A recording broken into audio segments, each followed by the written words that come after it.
Good morning, I am MD and this is the 4-branch program. The warning on the screen is an alert to advise you that this program is not suitable for all audiences. In order to figure out whether it is suitable to you, the following questions, there are only 2, must be answered. Would you entrust your teenage daughter to a rapist? Would you have a known pedophile cared for your toddler? If you have difficulty answering either question, this program is not for you. If you answer yes to either or both questions, this program is not for you. You can close this video now and move on to something else. If your answer is absolutely not to both questions, you should stick around. You will have just 1 minute to decide the answer to your question. I'll be right back.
If you are here, that tells me that you have some level of decency.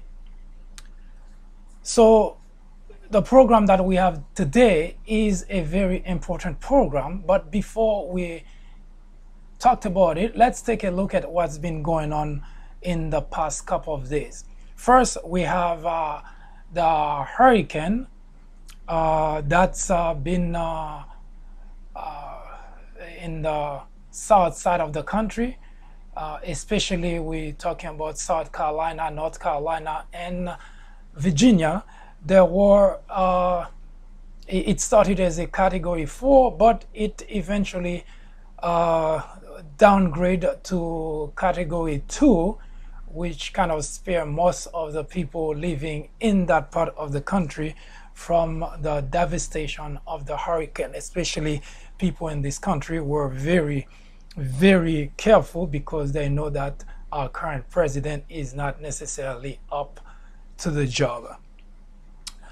On another note, we have this gentleman, Botham Jean, who was killed by a white police officer in Houston, Texas, that in his own apartment. Currently, the situation surrounding the killing is still very cloudy. According to the officer, she thought she was in her apartment, but by mistake, and it is at that time that she thought that Botham Jean was an intruder, and she fired twice, although Jean was taken to the hospital, but he died of injuries. Witnesses, however, have a very different take on what had happened. According to two witnesses, there were a few exchange of words between the officer, her name is Amber Geiger, and the victim. And shortly thereafter, she fired twice, and Jean was killed. Now, we take this opportunity to let you know that we do have a series that we're currently working on called Blacks in America, in which we will try to hash out some of the detail of the difficulties that blacks have been having in the country, not only with law enforcement, but also with on the street, whether it's at the workplace, in every aspect of black lives. So we will take a look at the different scenarios and try to bring a solution, or at least suggest a solution to the problem. On another note, Serena Williams suffered a serious, a very serious defeat in the hands of Naomi Osaka. Naomi happened to have been a fan of Serena Williams. She was just 2 years old when Mrs. Williams won her first Grand Slam. And of course, the detail behind her win was clouded by Serena Williams, who actually went and had a number of arguments with the umpire. She was cited 3 times for violation of the game.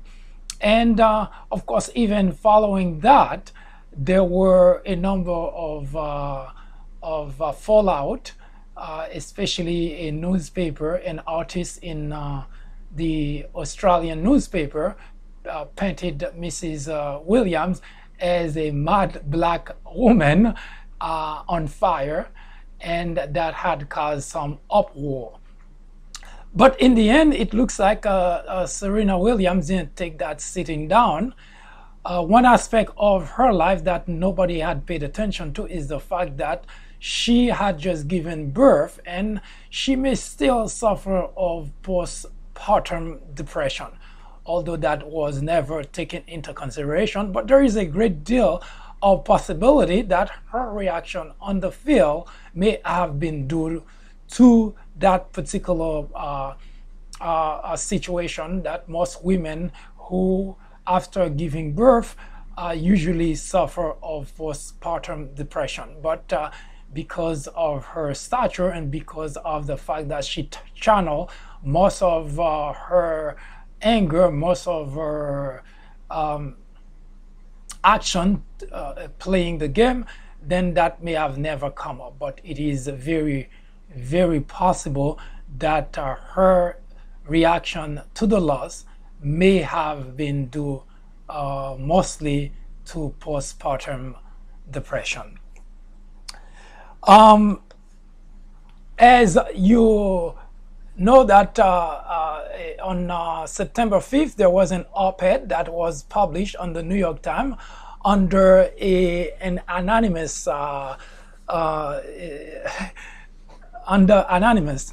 and that has caused some uproar in the White House because the op-ed painted a very, very grim picture of the Trump administration. It painted an administration in chaos. And that op-ed actually seems to suggest that not just the individual who penned the op-ed, but also a number of others in the White House consider Donald Trump as a train wreck, and they are considered as the guardrail to the train wreck. And of course, the White House press secretary was quick to label the op-ed, the author of the op-ed, as coward, and Donald Trump went actually very far as calling the individual a treason, a traitor rather, and of course that caused everybody to be pointing finger to everybody else. Everyone in the Trump administration is a suspect, and in order to rule them them out. One by one, members in the cabinet has been coming out and declare unequivocally that they have absolutely nothing to do with the op-ed. And to resolve the matter, Mr. Trump had tasked John Kelly, who is the chief of staff, to find out who the rat is. It is worth noting that John Kelly at some point in the past had called Donald Trump an idiot. Even the First Lady had to issue a statement not only condemning the author of the op-ed, but also clearing her name as not being the individual behind the op-ed. Now, according to Omarosa, who is the former director of White House liaison to Black community, the op-ed has all the hallmark of the Vice President, Mike Pence. It should be noted that Mike Pence also declared that his office has nothing whatsoever to do with the op-ed. But Omarosa declared that Nick Ayers, who is the chief of staff of the Vice President, is most likely the author of the op-ed. Kellyanne, who is the senior advisor to the White House, also believed that the Vice President office is behind the op-ed.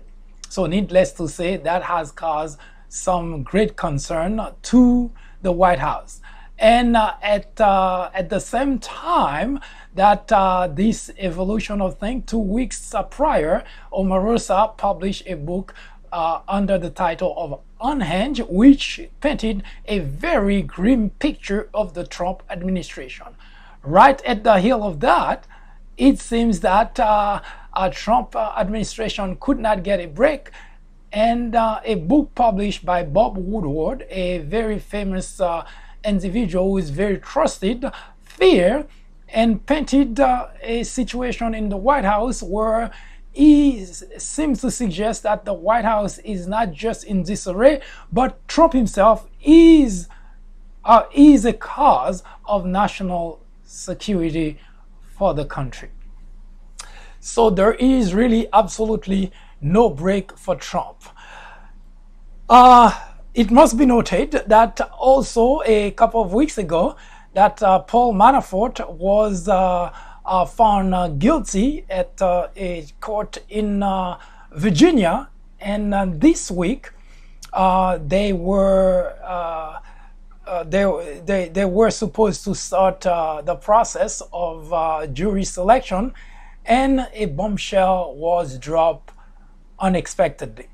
Paul Manafort not only pleaded guilty, but also it seems that Paul Manafort decides to cooperate with the special counsel. It must be noted that this is not necessarily a small matter, because there seems to be a number of events that are currently taking place actually with the Trump administration. Now, what you're currently seeing in the screen is the number of people currently who serve in the Trump administration who has been either a suspect in the special counsel investigation or who has been found guilty. And as you can see, up to this point, it looks like the list of individuals who has been caught in the Russia collusion investigation is growing. And Paul Manafort, having been the manager of the Trump campaign for 4 months, has a lot of inside information. And that has sent Trump and the White House into a bigger disarray, because they have to figure out exactly what is Manafort going to do, or what is Manafort going to say to Robert Mueller. And having been there and knowing all the detail of what's going on in the Trump administration during the time he was the campaign manager, there is much for the Trump administration to worry. And it should also be noted that Roger Stone, who is a suspect, a target, rather, in the Mueller investigation, has much to worry about because of the fact that Manafort has information to this regard. Paul Manafort was expected to get pardoned from Trump, and Trump has been hinted about issuing a pardon to Paul Manafort. However, the situation is a little bit more complex than just that because of the simple fact that an issue of a pardon to Paul Manafort may be considered as obstruction of justice. Of course, this is nothing new to Donald Trump, who doesn't care a bit about rule of law. But after Manafort pleaded guilty in the Washington for the Washington a trial, and also having signed up with the special counsel to provide information relevant to the investigation, it would be suicide for Trump to issue a pardon to Paul Manafort. Now, everybody in the White House is bracing for the inevitable that Paul Manafort will spill the bean and will give information that is very incriminating to the Trump administration. Now, on September the 7th, George Papadopoulos was sentenced to 14 days in jail. And if you remember that a month or so ago, there was another individual that Van der whatever his name was, who also pleaded guilty and spent 1 month in jail. Now, Mike Flynn pleaded guilty, Michael Cohen pleaded guilty, and all those people, and in terms of the Russia collusion investigation, Michael Cohen is also currently collaborating with corroborating information that other individuals may have given to the special counsel, and currently is also collaborating with the special counsel to provide assistance with the investigation. There is indeed a lot for Donald Trump to worry about. If you remember that since the beginning of the Russia collusion investigation, since the beginning of the investigation into the meddling of Russia in the 2016 presidential election, Donald Trump has been saying that there is no collusion, there is no collusion, it is a witch hunt. And at this point, it seems that this idea of witch hunt is no longer a good defense for Donald Trump, and the idea it is a hoax, in the idea it is there is no collusion, is no longer a defense that the Donald Trump administration, the Donald Trump attorneys, the Donald Trump defense team can use. So they have to eventually use a different strategy in order to defend Donald Trump in this investigation that's really dropping the ball right at the front door, right in front of the White House. So it is expected that Donald Trump, who has kept silent for just a few moments since Paul Manafort has pleaded guilty, we expecting Donald Trump to come back to his favorite medium, the Twitter, in order to express whatever opinion he may have in regards to that bombshell. We will come back to talk about the topic of the day, which we warned you earlier that it is not for everyone. But if you are still here, we simply assuming that it's because you have answered the question, absolutely not. You would not entrust your teenage daughter to a known rapist, nor would you let a pedophile care for your toddler. So if that was your answer, then you are right to stick around, because the program is not for for an individual who may have answered yes to either question, or who may have had difficulty answering either question. So stay with us. We will come back to talk about the important topic of the day, because it is that important, it is that serious, and it is not for everybody. You are on the fourth branch, and we will be right back to discuss the topic of the day, which is the state of the republic. Does democracy in America mean anything to you? Again, the topic of the day is the state of the republic, and the subtitle is, does democracy in America mean anything to you? I'll be right back.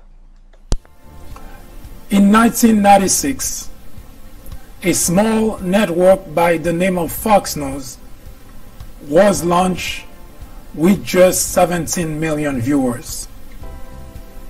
Today, with over 100 million people watching regularly, Fox has become the greatest threat to our democracy, constantly bombarding the airwaves with false information, distortion of facts, and outright lies, presenting to its audience as news. Fox has created an army of blissful ignorance. According to a recent survey, 82% of Fox viewers are ignorant of facts and the truth. To keep millions of people in ignorance not only prevents democracy from flourishing, but it also clears the path to authoritarianism, to dictatorship. Martin Luther King Jr. said, "Nothing in all the world is more dangerous than sincere ignorance and conscientious stupidity." Let me finish by saying that democracy cannot survive in an environment where truth and facts do not matter.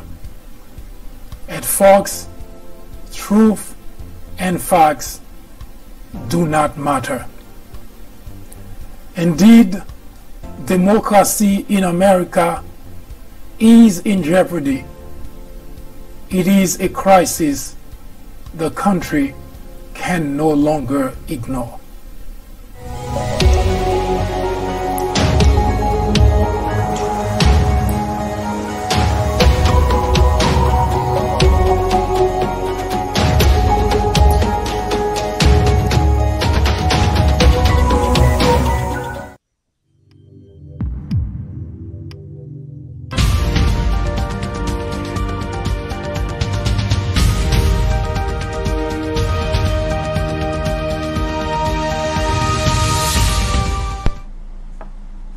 If you're still with me, that tells me you have some level of decency. The topic is the state of the republic. What does GOP stand for? But before we begin the discussion, let's do a quick recap. Let's do a quick recap.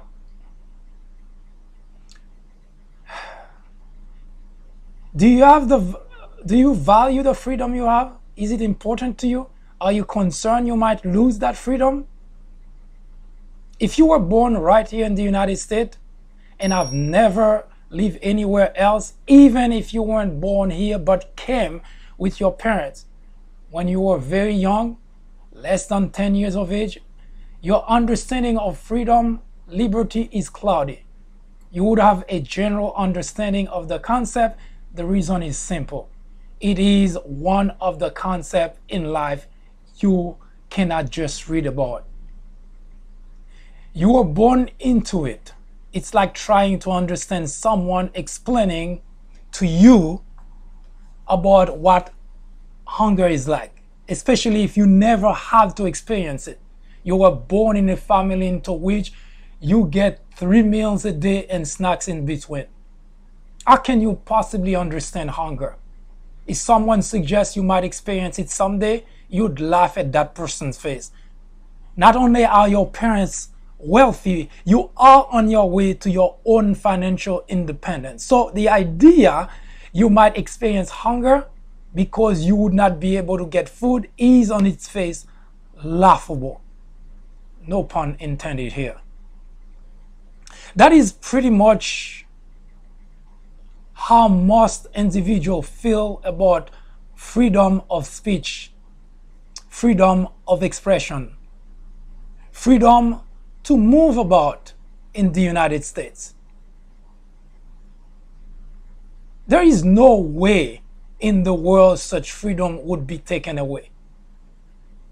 There is no way in the world you can possibly imagine that right here in the United States that you can wake up one day and the freedom that you have enjoyed, we all have enjoyed for 200 plus years, would just vanish. Impossible, is it? My purpose here is not to scare you to disregard, but rather to warn you that it is very much possible. Everything that's been going on in the country for the past 2 decades carries signs there is an erosion of the freedom, of the liberty in the United States.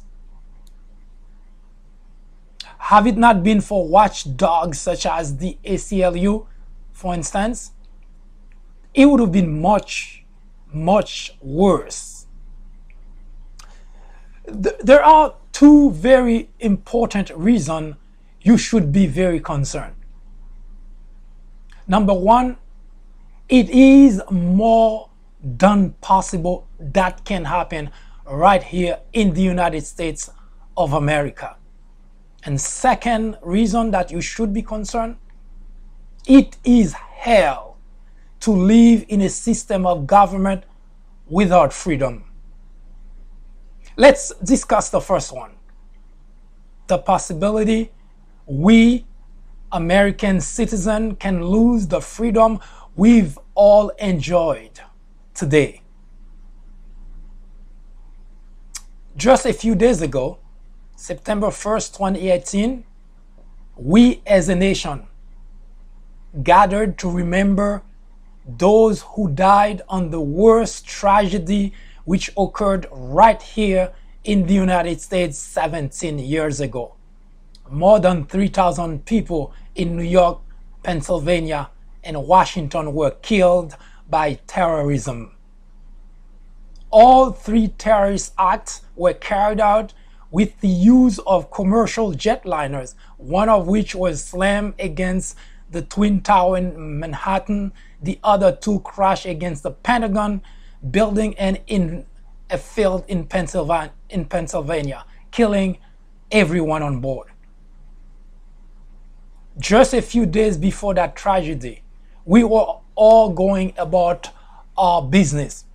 If that were to be suggested as a possibility, the individual would have been laughed at. There was no way in the world such action could have been carried out right here in the United States. One would have pushed back.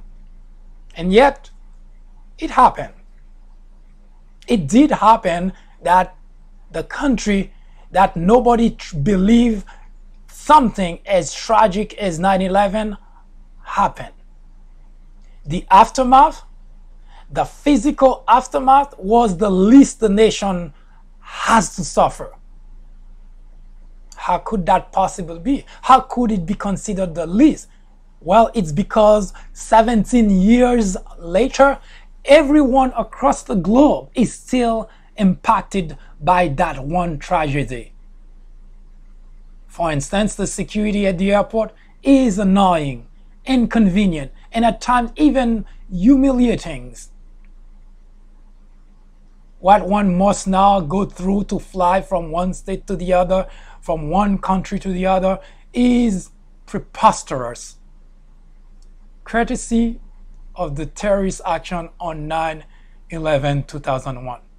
But if you were born afterwards or was too young to understand what happened, you cannot or do not appreciate the major changes which have occurred for travelers since that time, which bring me to the bulleted point number 2. It is hell to live in a system of government without freedom. If you were born into the current system of government in the United States, you cannot possibly appreciate what it's like not to have freedom. We all take freedom for granted, the lives we live here in the country. We complain about government wrongdoing. We complain about government corruption. We discuss, we debate publicly scandals, crime committed by elected officials. We demand justice for crime committed by those who have power. We protest on the street. We protest in front of the White House. We protest in front of police station. At election time, we cast votes. We make our voices heard through the ballot because we were born into this system. We take all that for granted. It is normal to us because we were born into it. We cannot possibly imagine not having those things that we're currently doing, not having this kind of freedom, the freedom to move about. But what if you wake up one day and cannot do any of those things? What if one day you wake up and those things are gone? You cannot protest anymore. You cannot talk about elected official crimes, corruption, wrongdoing. What if that's all gone? As far-fetched as that statement sounds, it can happen. You see, democracy is not an inheritance. You were not born, no one was born with democracy. We were born into a democratic system. And just like any other aspect of life, we can lose that too. Your great-grandparents or even your grandparents fled tyranny, dictatorship to come here into the United States. Ask them what it was like. Although you might not be able to grasp the full concept, you'd begin to understand what it would be like not to have freedom, to lose the liberty we've all enjoyed for 200 plus years. And yes, we can lose that. Don't go anywhere. I'll be right back. Hello everyone, I am MD and this is the Fourth Branch Project, the first and only program which is dedicated exclusively to those with common sense, a spirit of patriotism, and a determination for a more perfect union. The Fourth Branch Project seeks to emphasize country over party. Its primary objective is to restore interest in civic duty and involvement in social, political issues, discussion, debate, which might impact lives in this generation and quite possibly in future ones. Put differently, the Fourth Branch Project is a journey towards restoring America's greatness, where patriotism is the foundation of every decision, every policy, every word, every action. Said differently, it is a journey to save democracy in America. Stay with us. We will be right back. the United States of America is in a serious crisis. The biggest problem, the crisis that the country is going through now, is to have a network that's called itself news, but that says nothing about news. That's only telling lies, create controversies, and at the same time, educating millions of people to stay or become ignorant. There is nothing that is said by Sean Hannity, there is nothing that is said at Fox that is true. So when I say the country is in a crisis, this is not an exaggeration.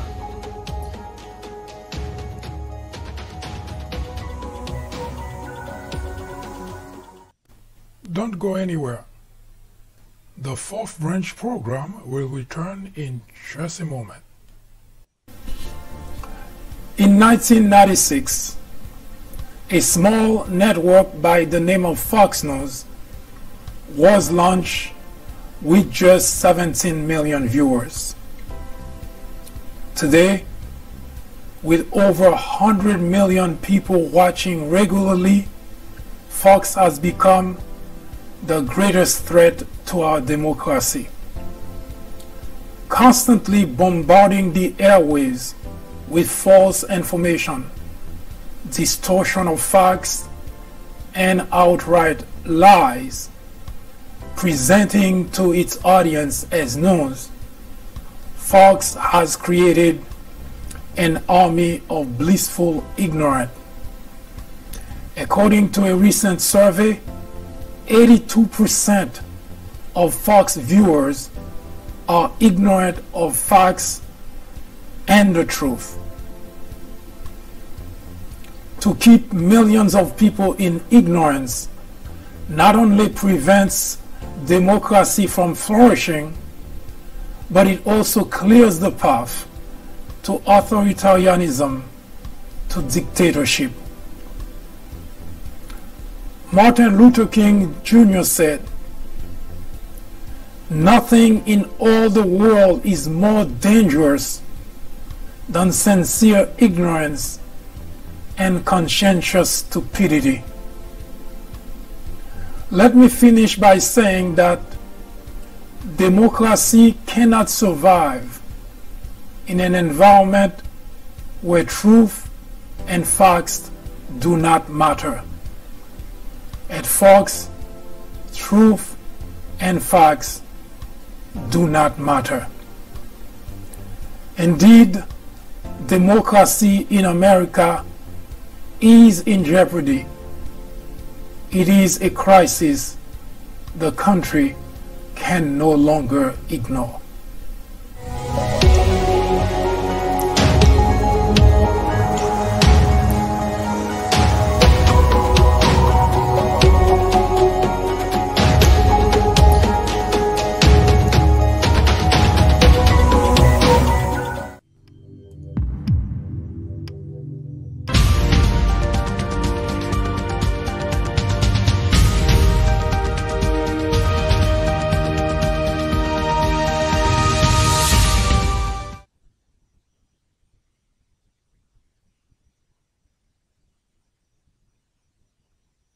Again, we are talking about the state of the republic.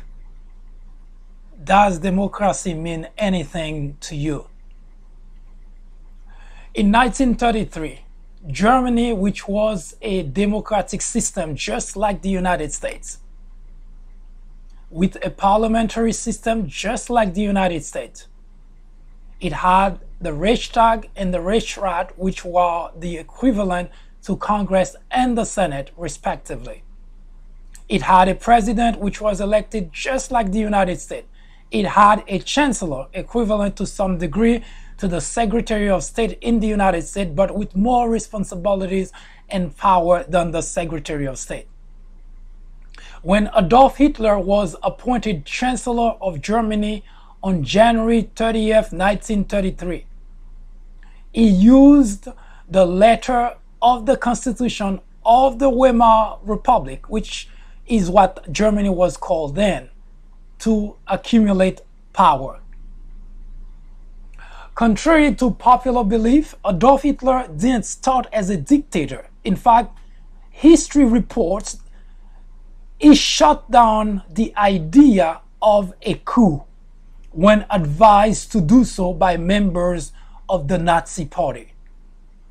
Hitler was a very popular individual in Germany, across the board. Children, adults, old, young, men, women admired Adolf Hitler. So the belief that Adolf Hitler was a dictator is not so. He was a very charismatic individual. He attracted both men and women. However, by August 1934, he had President Paul von Hindenburg sign the Reichstag fire decree, and he had the German Congress and Senate, Reichstag and Reichsrat, pass the Enabling Act of 1933.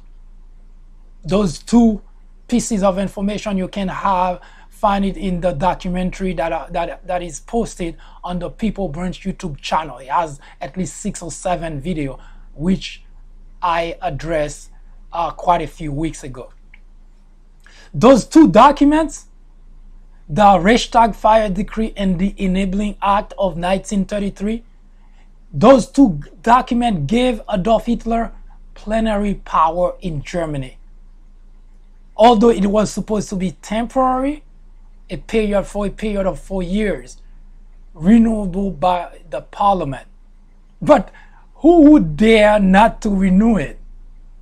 So Germany was no longer a democracy. Journalism, which was the last possible method to fight such drastic changes in the constitution of a democratic country, was stripped of its freedom as well. All publications, no exception, had to submit the draft they intended to publish to the government. Needless to point out the obvious here. By the time the world became aware of what was going on in Germany, it was too late.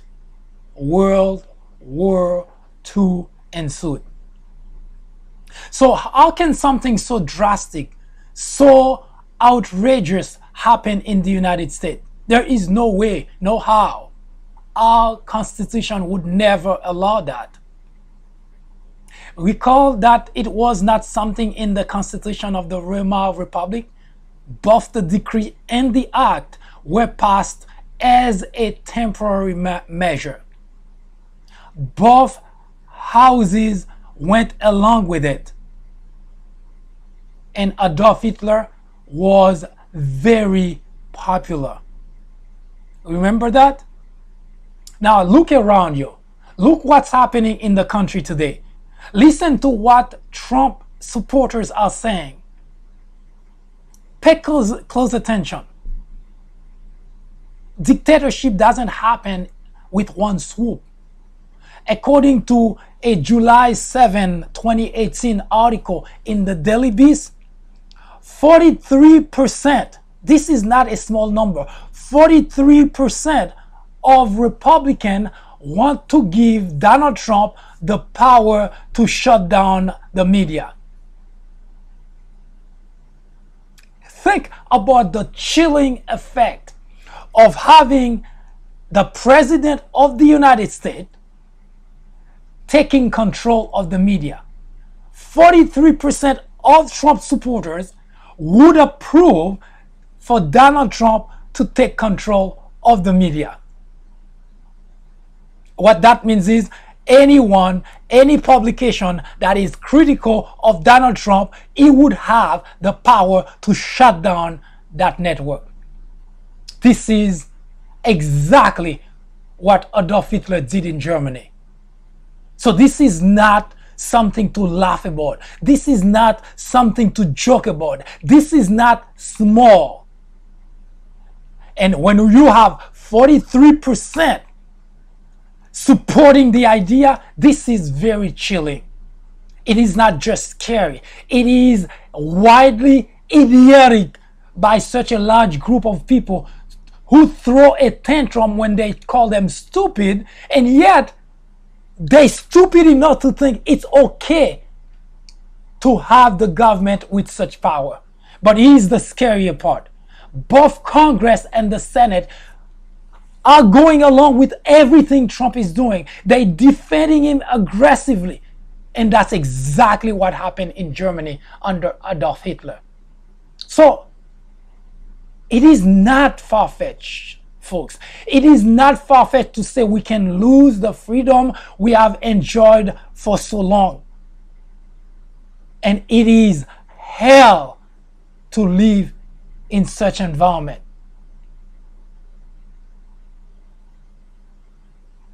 This is not a joke.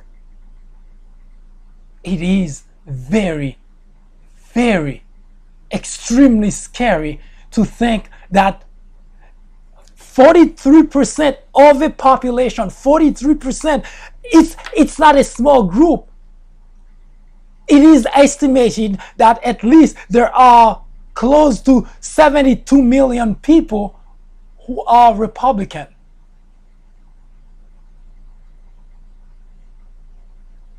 When you have 43% of those individuals saying we would be okay to have the President of the United States have the power to shut down the media when he doesn't like what they're saying. Now, I have had my share of argument with Trumpublicans, people who believe that it's okay for Trump to do what he's currently doing. And now it's okay to give him that kind of power. Granted, it is just talk at this point, but those things don't happen in the void. There is no such thing as you hear a people saying something and then it just go away. In Germany, when Adolf Hitler accused members of the Reichstag of things they didn't do, he had the support of the people to let him do whatever was necessary to punish members of the Reichstag. It's like the President of the United States now acquiring power to do whatever he so likes to members of Congress. This is not small, folks.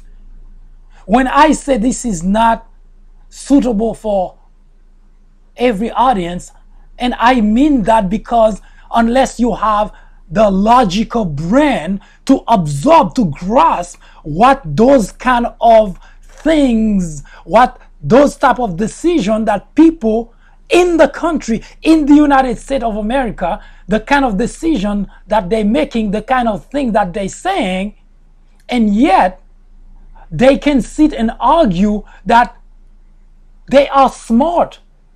I remember I wrote an article a few weeks ago, it could be a couple of months ago, when I asked the question, are Republicans dumber than Democrats?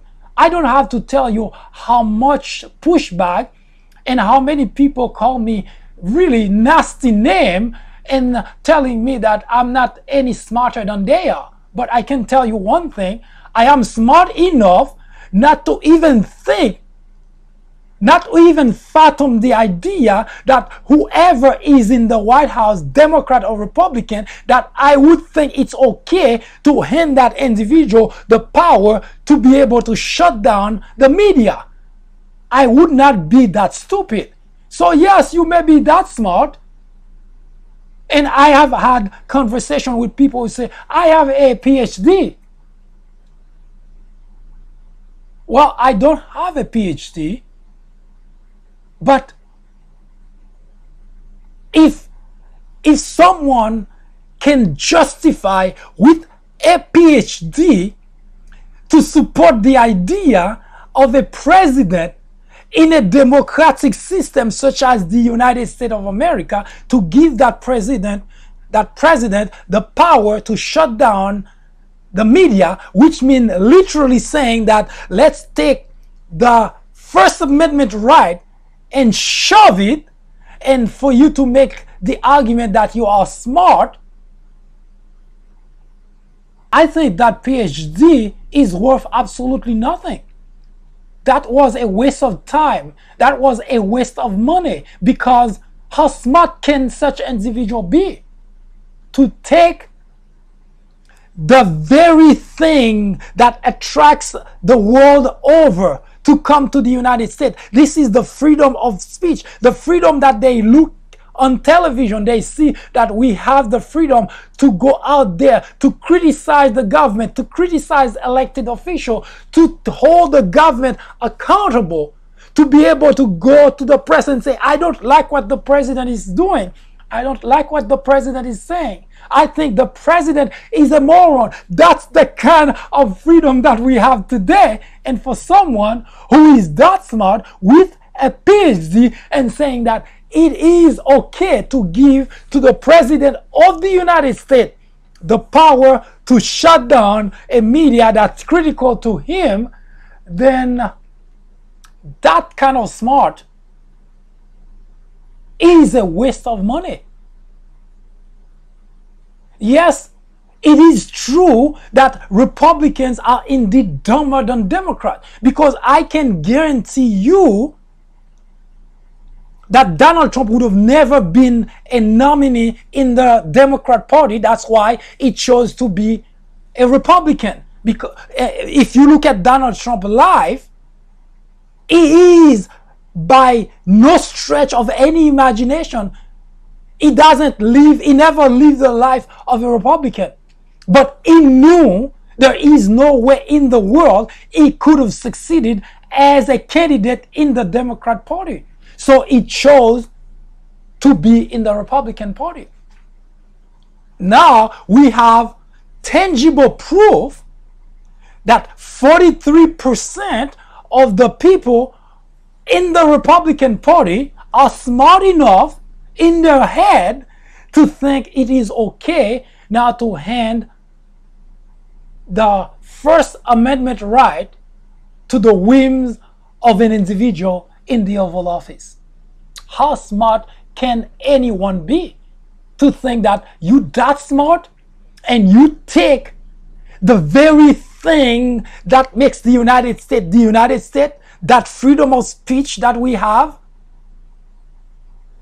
You take, no matter how biased are journalists, no matter how flawed is journalism, but it is journalism according to Walter Cronkite, a very famous journalist who has blessed journalism here in the United States. Journalism is what is needed to make a democracy work.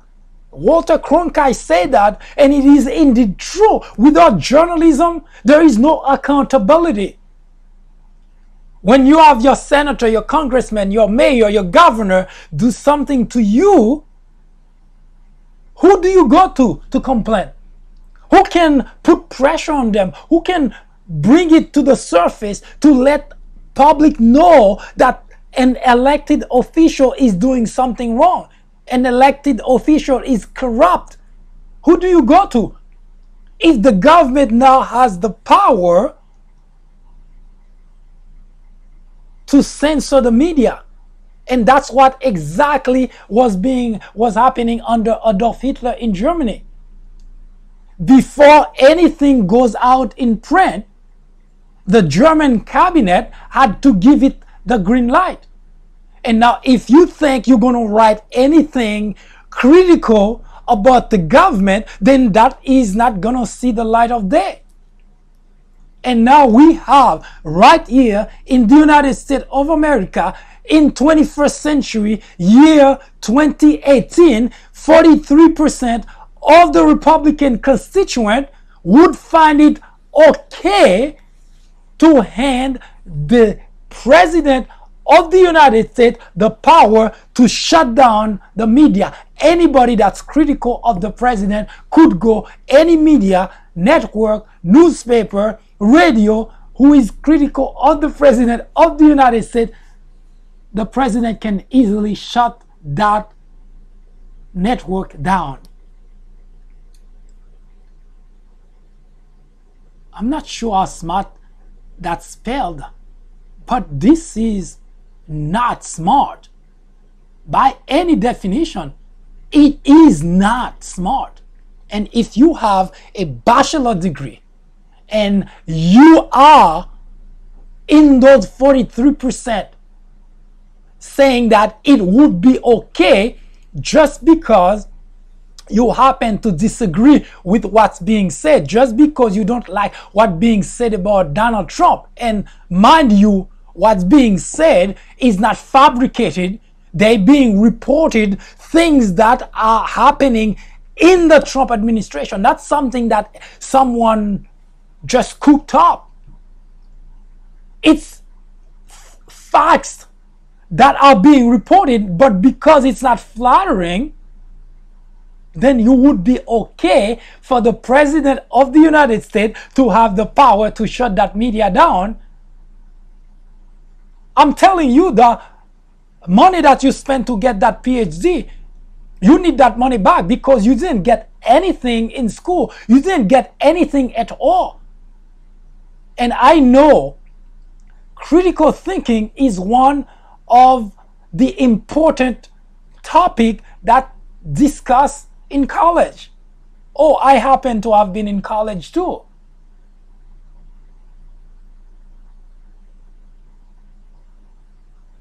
And I do hold a master's degree.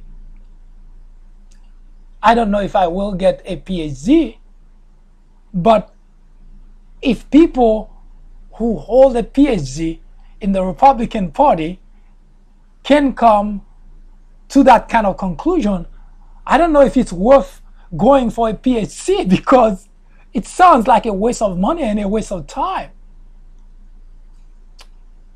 43% of the Republicans think it's okay to just get rid of the First Amendment. Well, for a few people, those who cannot go along with Donald Trump, those who do not say flattering things about him. Now, here's an idea. If he start doing what he's supposed to do and he start acting like a president, then there will be things to say that's flattering to him. The media is not in the business of saying flattering things for the president. The media is in the business of holding elected officials accountable. They're not creating those things. They're reporting them. And yet, 43% of the Republican Party would find it okay to hand Donald Trump the power to shut down anyone, any media, any organization that's not saying something good about him. Just a few weeks ago, I put out a documentary where I compared Donald Trump with Adolf Hitler. Now, needless to say that Donald Trump supporters went after me with a vengeance. And we're seeing not only Donald Trump doing the exact same thing that Adolf Hitler did in 1933, but worse, he has people who support him, backing him up on doing those things. And the worst part is, we are seeing the exact same behavior that the Reichstag and the Reichsrat had with Adolf Hitler, that we have Congress and the Senate with Donald Trump. So those signs, when they happen in any democratic system, they not matter that people can just rest and say it's okay because That's the way democracy is gone in a country. That's how we end up losing democracy in a democratic system. So we cannot just not do anything. We cannot just close our eyes and hoping that everything will just be okay, because there is an erosion of our democracy right under our eyes happening. It's being done by the President of the United States, who just trampled the rule of law.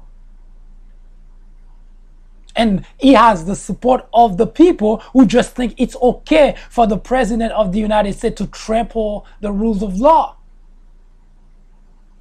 And we have a Congress up to today, 2 years into an administration, in which there are so many scandals, but guess what?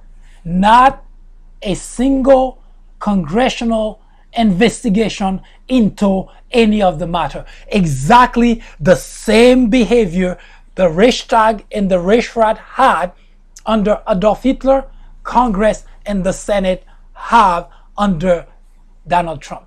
Not a single congressional investigation, no congressional oversight.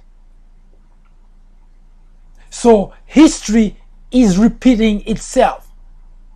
And this is not funny, because we know where it leads to.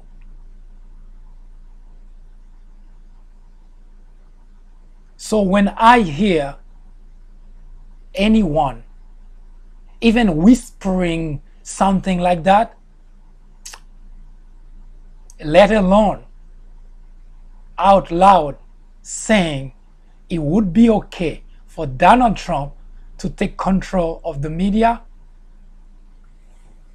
this is not the time for anyone in the United States who is appreciative of the system of democracy we have here.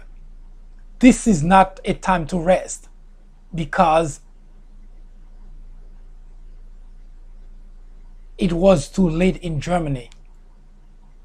World War II happened because the few people who did not accept, who did not agree of what was going on in Germany, did not have a voice, and the world was completely shut off from what was going on in Germany.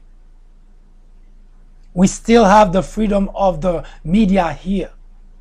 This is no time to rest. Yes, there is 43% of the people who support Donald Trump who seem to think it's okay to lose our First Amendment right, but 60% of the country do not share that idea. So it is no time to rest. It is not a time to be complacent, because the danger is at the door. The idea that we cannot lose our system of democracy here in the United States is not a far-fetched idea. It is much too real. We have all the signs, all the pieces of the puzzle are already in place. We have a president who doesn't respect the law. We have a president who tramples the law. We have a president who has been obstructing justice from the very onset.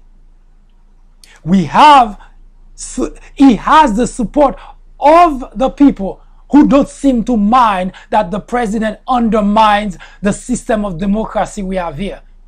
And we have a Congress and a Senate who simply let things go without any check on the executive branch. So we do have a system, we do have all the signs that point to the fact that we are in the era of Adolf Hitler. And as I pointed in the documentary, Adolf Hitler didn't happen overnight. Adolf Hitler was legitimately appointed Chancellor of Germany, just like Donald Trump was elected President of the United States. Russia meddling notwithstanding. Adolf Hitler used all the tools in the system of democracy in Germany at that time. And Donald Trump is trying to do exactly the same thing. What is he doing? He's getting rid of people based on the system of the Constitution we have here. He's taking advantage of those things. He's going around that aspect of the Constitution to get rid of people he doesn't like, to sideline people he doesn't like. He's putting in place people who can help him achieve his agenda. Adolf Hitler had the support of the people.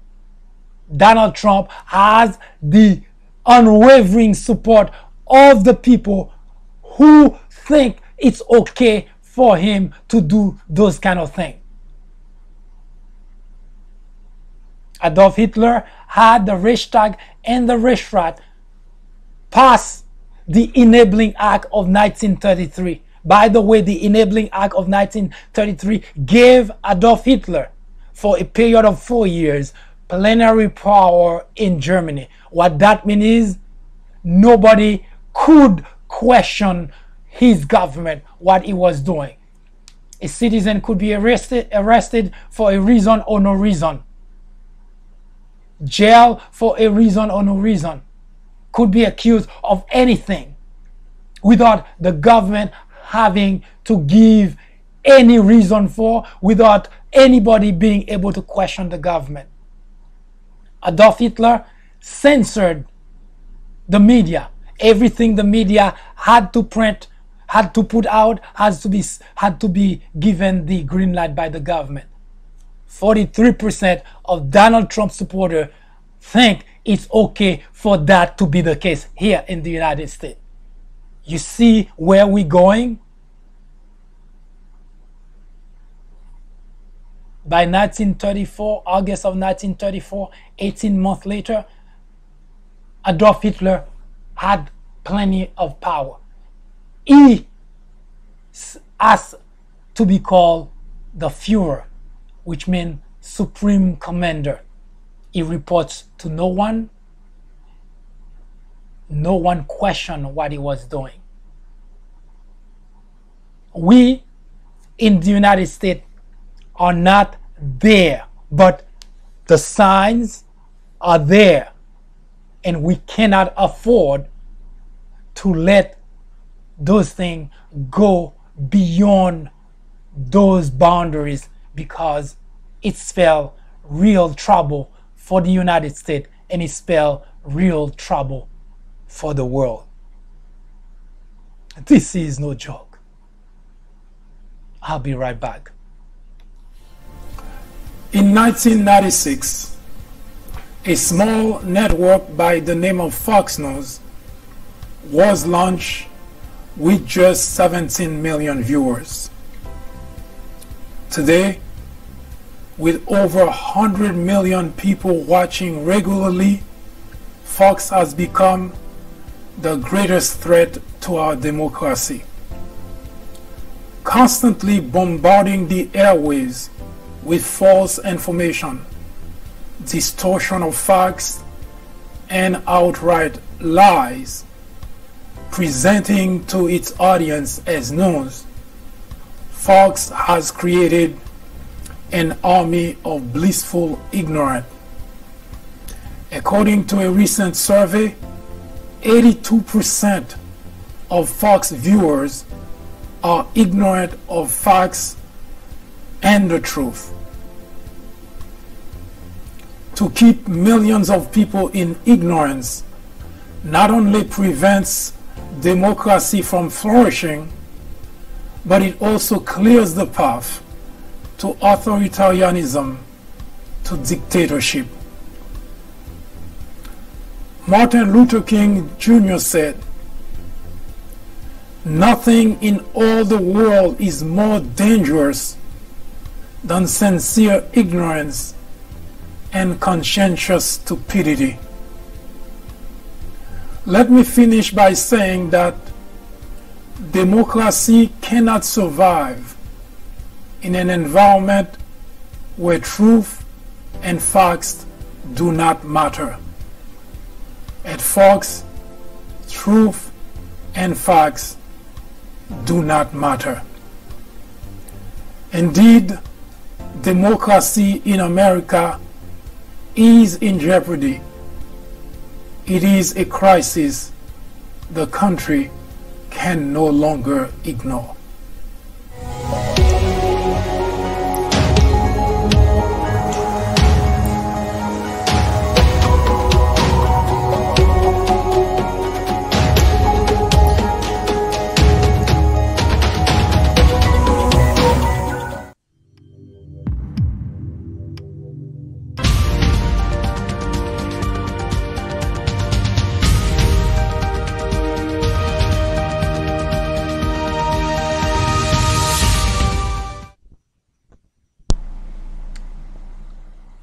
Well,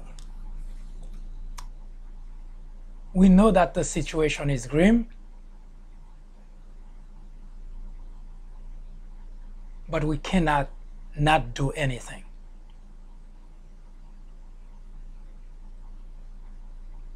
The consequences are at times irreversible. So, in our next broadcast, we will tackle the other two most important questions. Why is that happening? Why are we on the verge of losing our freedom? And the second question, even most important, is what can we do to stop it? What can we do to reverse its impact? And we must. Don't go anywhere. We'll be right back.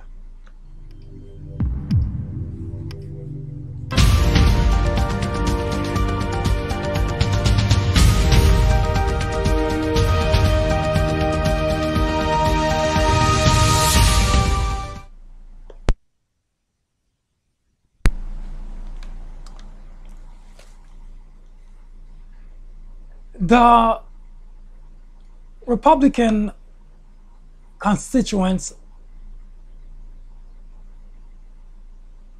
still in the dark.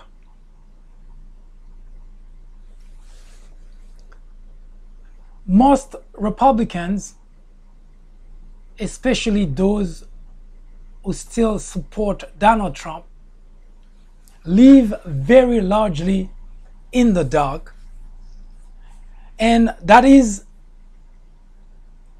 despite the wide availability of the internet.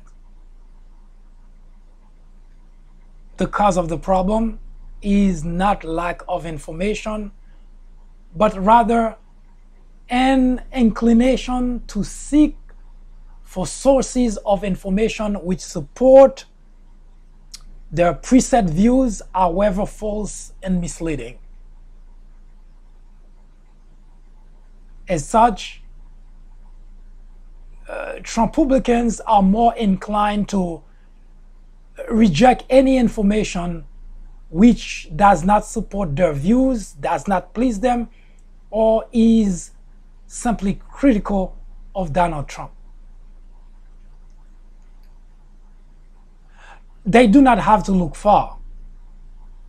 Fox Propaganda Network, which is known and referred to by most as Fox News, is the major source of misinformation, disinformation, distorted information, wrong information, and at times even outright lies. Other sources such as Rush Limbaugh, Breitbart, InfoWars, The Daily Caller, The Hill, all have contributed greatly to nurture and preserve the dummification of the Republican Party. The problem is exacerbated by the GOP legislators who also push false narrative in order to consolidate their base, even to the detriment of the country. Such posture on the part of the Republican leaders and the GOP propaganda network represent the main conduit of taking the country down to the gutter. Who in the Republican Party will muster enough courage now that John McCain has gone to shine the light for the Republican constituent? As of this moment,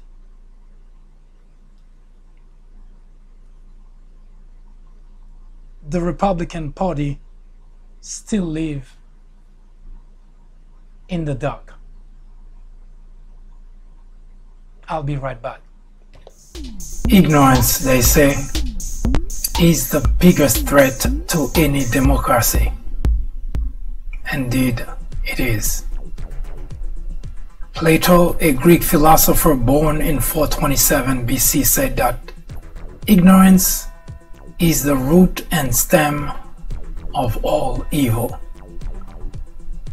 Today, members in the Republican Party wear ignorance as a badge of honor, while the rest of the country watch powerless the destruction of a country which was once the envy of the world.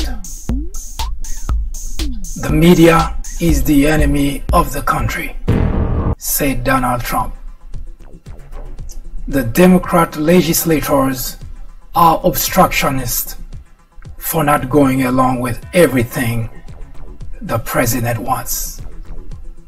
The Department of Justice is biased for investigating corruption in the Trump administration. This is the United States of America. Any question? One answer is located on the People Branch website, link of which is provided below.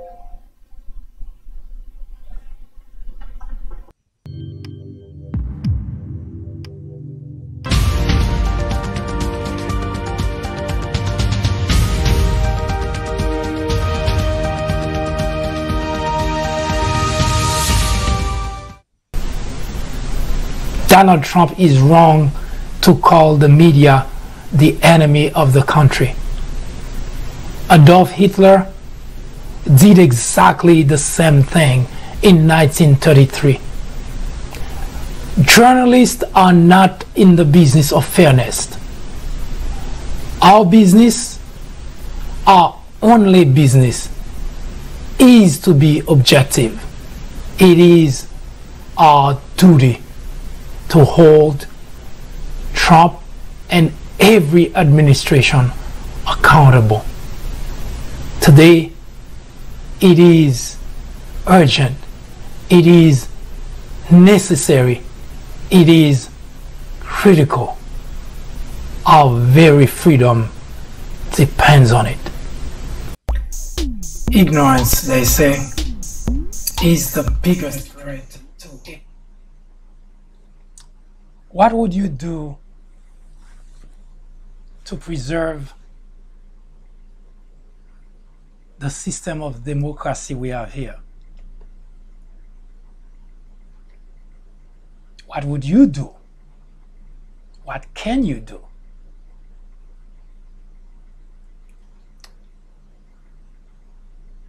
Does democracy mean anything to you? If you value the system of government we have here, if you enjoy the freedom that we have here, it becomes absolutely necessary to join the fight. As mentioned at the top of this program, democracy is not an inheritance. People from the world across fight, some of them died to have the freedom that we have here. Some of them travel miles just to get here. Yes, for some, they're looking for financial freedom, but others, they fleeing tyranny, dictatorship, authoritarianism, and they seen it on TV, they read it on the internet, and they know that in the United States, you have the freedom to speak, you have the freedom to complain, you have the freedom to protest, you have the freedom to hold elected officials accountable.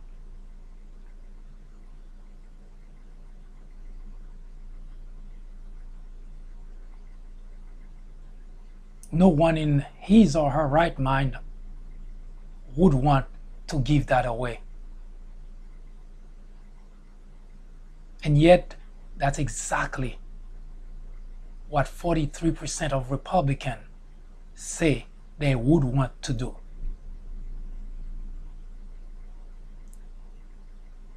Isn't that people are fighting? People are fighting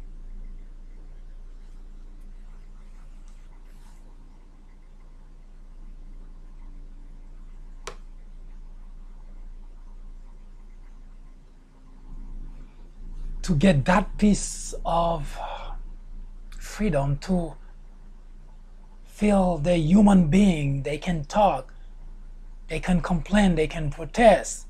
And yet the people who have it right here in the United States of America saying, well, let's just give it back to the government. But I do have one advice to those people. I cannot obviously tell you how to feel, what to feel, and what you should wish for. But I do have one advice. If you no longer wish to have freedom, if you no longer wish to be able to exercise the freedom of speech, the freedom of expression, the freedom to move about, there are a few countries that can accommodate you. North Korea is one of them. And it seems that Donald Trump is very cozy with Kim Jong-un. I suggest you go there. You can go to Iran, to China. Go to some other place where your wish does not have to be a wish anymore.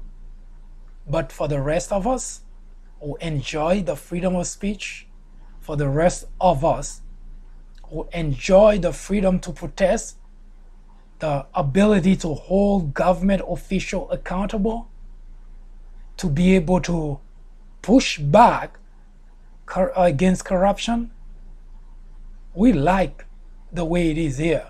We like the freedom that we have here. We like the fact that our First Amendment right is part of the Constitution. So if you're tired of that, move to someplace else.